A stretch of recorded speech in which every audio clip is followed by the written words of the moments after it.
JP, ano ang mga programang inihahanda nitong mga grupong ito sa February 25? Ella, sa February 25, kasabay nga ng ika-39 na anibersaryo ng EDSA People Power 1, halos buong araw na merong programa yung iba't ibang grupo.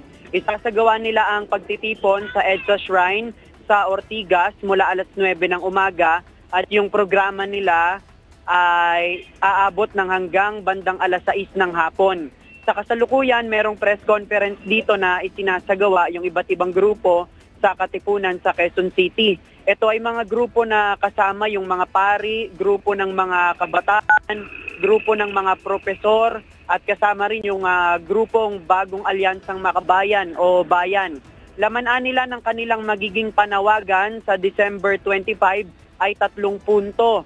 Una dito ay yung singilin umano ang Marcos administration sa umano'y mga pangako nito sa taong bayan. Pangalawa ay panagutin si dating Pangulong Rodrigo Duterte doon umano sa kanyang mga krimen na naganap sa ilalim ng kanyang pamumuno. At huli dito ay maisagawa na agaran yung paglilitis para sa impeachment ni Vice President Sara Duterte. Ito nila yung paraan nila para ipaalala sa publiko ang pagsasabuhay ng tunay na diwa ng people power.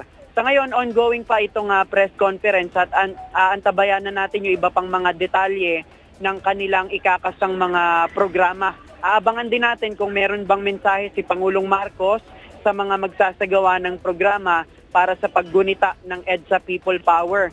Gayon din si dating Pangulong Duterte at Vice President Sara Duterte. Sa ngayon, yan muna ang ating latest live mula dito sa Quezon City. Balik sa'yo, Ella. Maraming salamat, JP Nunez.